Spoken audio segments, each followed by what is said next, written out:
And now to join me on the air is Ed Vitaglian, Executive Vice President with the American Family Association. And we're going to talk about phase 2 of the boycott of Target. Ed, welcome to the Line of Fire. Michael, it's my pleasure and honor to be with you and your listeners. Well, sir, first, what's the motivation in calling for a boycott? Is this just Christian bullying or trying to force our views on someone? What's the motivation for it? Well, it's like our boycott Target pledge says. Until Target makes the safety of women and children a priority, I will shop elsewhere. So our goal is the safety of women and children, and I would also add that we think that this policy is not only dangerous on the part of Target, but misguided, because our suspicion is, and having talked to people, hundreds who have emailed us, there are a lot of people who just don't feel like they are comfortable with a member of the opposite sex in such an intimate setting. So it's not simply that they may feel like they're in danger. They just feel uncomfortable about being in that setting with members of the opposite sex. So on the one hand, this opens the door potentially to some type of heterosexual predator, not a transgender person or someone confused about identity, but it genuinely opens the door to someone who's a sexual predator, because you can't tell the person not to come in because, hey, how do they identify? But it's not just that. It's someone saying, look, this is clearly a biological male in the ladies' room, and even if he's not a predator, we still feel uncomfortable. That's the other side to it. Ed, have there actually been documented cases of abuse of this Target policy? Yeah, we tried to keep up with on our website, afa.net. By the way, there's the big banner there on the top if they want to read more about the Target boycott. We have examples on the bottom of the page, the same month that we initiated the boycott, we're coming up on the 1-year anniversary, April 20th. There was an incident, and so these are happening.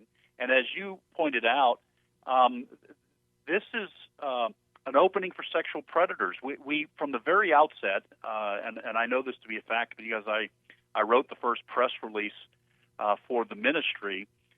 We want to make sure that the general audience, the general population understands we are not saying that transgender people are a threat. It's that Target, in their efforts to make transgender people feel comfortable using the restroom, their policy removes obstacles for sexual predators. And, this is, we all grew up, Michael. I've interviewed you face to face. I know you're probably in my age bracket somewhere, at least close to it. We grew up in a world where this wasn't questioned. And, you had men's room, you had women's rooms and changing areas. And if you saw a man going in the woman's restroom, somebody would stop them. Sir, that's the woman's restroom. You've made a mistake. When you remove that obstacle, you have made it easier for a sexual predator to gain access to their victims. And we've talked to and taken emails from ladies who don't even necessarily agree with much of what AFA does, who said, this is a bridge too far. If I'm in an enclosed space and a man walks in, I don't care what his reasons are, I've got nowhere to run. And we certainly don't want to wait until the first screams happen inside a bathroom before we do something. Yeah, and look, there are also many women who've suffered abuse at the hands of men, right. And the one place, at least they know, where there's relative safety when they're doing something private is a bathroom.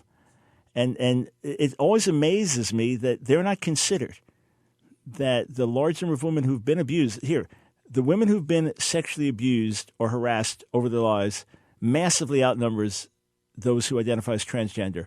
And yet their needs are not considered either. All right, so Ed, phase 1 of the boycott, what's happened so far? How many have signed up? How effective has it been? Well, we got to the first million in 1 week, which I think indicates. That's unreal.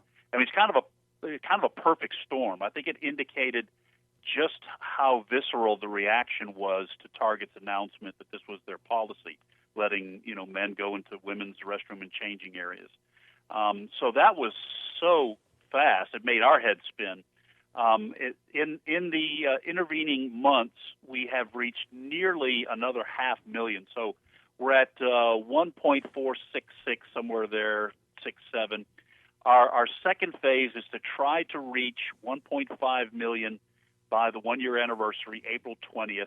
At that point, Tim Wildman, the president of AFA, is going to ask Target for a second meeting. He met in May with Target officials, senior officials, and so we want to revisit them once we have reached that 1.5 million number, because another 500,000 customers and really families is a big chunk of people, and so we're hoping to get Target to change its policy and to go back to sex-separate, gender-separate bathrooms and changing areas, and then for transgender customers or anybody who doesn't feel like they want to use the bathroom with multiple people, have a single occupancy, gender-neutral bathroom that transgender people can use. We think that's a reasonable accommodation. As you said, the number of women who have been abused and suffered abuse, it's not a small number.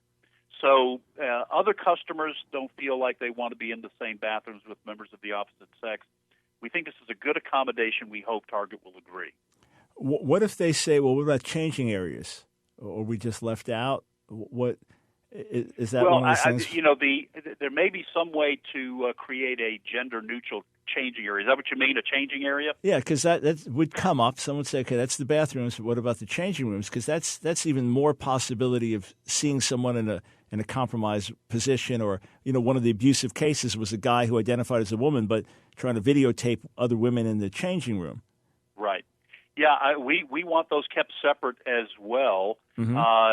Target initially said, well, we're going to invest, I think it was $20 billion to make sure all of our stores have this gender-neutral single occupancy bathroom. In a kind of bizarre fashion, they said, so anyone who is not comfortable with a member of the opposite sex can use this bathroom as if they're the one who has the problem. The 99% that fit in normal categories can use this one bathroom, and the 1% that don't fit in normal categories, they can use the other two.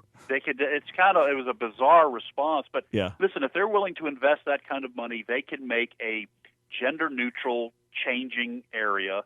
I don't think the percentage of people in this country who are transgendered is just a fraction of 1%. The chances that you're going to have multiple transgendered people in the same store shopping who have to use the restroom or the changing area at the same time, I think, is just so infinitesimally small as to not even be on the table in the debate. Have a single occupancy, gender-neutral bathroom and changing area, because that can be a lot smaller, maybe even a single stall. Yeah, if it's that important. Separate. Right, if it's that important to Target, let them show it, make that investment. That investment would be far more frugal than all the business they've lost. So, Ed, how effective has the Target boycott been? You reach these extraordinary numbers very quickly.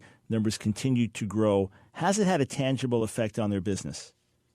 Yeah, I think, Michael, it has. And now I do want to say from the outset here that normally affecting a large corporation's bottom line is not our primary goal, because it's often very, very difficult to do that. We usually launch a boycott so we can talk about the issue. But in this particular case, it's my personal opinion that since the boycott started, we have seen a tremendous effect. That the company has lost $15 billion in just the fourth quarter report alone. Their profit plunged 43%. Their stock prices plummeted more than 13% to a new two-year low. This, when you look at their stock, it was at 84 when we launched the boycott. It is now at 55. So I think that from that perspective, it has been very successful. Frankly, I'm surprised that Brian Cornell, the CEO, has not been fired by now, because the performance of the company has been so poor. in this year. Granted that some retailers are having a hard time, but a lot of retailers aren't, and Target's earnings have been way below the average of these retailers. So we think that it's having an effect. And what happened when you had your first meeting, the one meeting that you had with Target leadership? Yeah, this is kind of laughable. Tim Wildman and his son Walker Wildman, who's assistant to the president, met with some Target executives, and Tim, talked about our concerns. They, said at this point we're not going to change our policy. And Tim asked them. He said, "Why did you make this change?" And one of the ladies who was in the meeting with him said, "Well, our customer base demanded the change in policy," which I think is laughable. I think what probably happened, either a couple of customers who were transgendered might have mentioned it. Probably more likely, the lesbian, gay, bisexual, transgender group inside of Target recommended this change. I just can't believe that the majority of their customers demanded the change in policy that would essentially allow men into women's restrooms and changing areas. So that was what happened in the meeting, but they made it clear that they were not. They were very respectful. We'll say that. I mean, it was a very respectful meeting, but they said at this point we're not changing our policy. Got it. All right. So what can folks do now as you go into phase 2? Well, we're excited. We're so close to 1.5 million. That's what we're asking people to do. Excuse me. If they go to afa.net, again, there's a big banner at the top. We're asking people to sign the Boycott Target pledge, and if they have, to then try to encourage family members or friends, their Sunday school classes, neighbors, whatever, to also sign it, because we want to hit this 1.5 million mark before April 20th. And then the next thing, I guess we'll have a phase 3 and shoot for 2 million maybe before the end of the year. So we're hoping to really try to encourage the Target leadership to consider, as you pointed out, Michael, consider the feelings and the beliefs of the vast majority of their customers for whom this is a foolish and even dangerous policy. Got it. All clear. And having gotten to know Tim better and spoken for AFA some months back, and I know your heart for the Lord. I know your heart for righteousness. And you live day and night with one part of the world caricaturing this as hateful, but this is just common sense. This is just caring about families, and this is saying, hey, don't declare war on gender. It's a losing battle. So friends, go to afa.net if you haven't signed the Target petition. I know many of you did immediately, as I did, but if you haven't signed it yet, do so they can have more leverage when they go speak with Target. Hey, thank you for calling. God bless you. Keep up the good work. My pleasure, Dr. Brown. Thank you for having me on the show.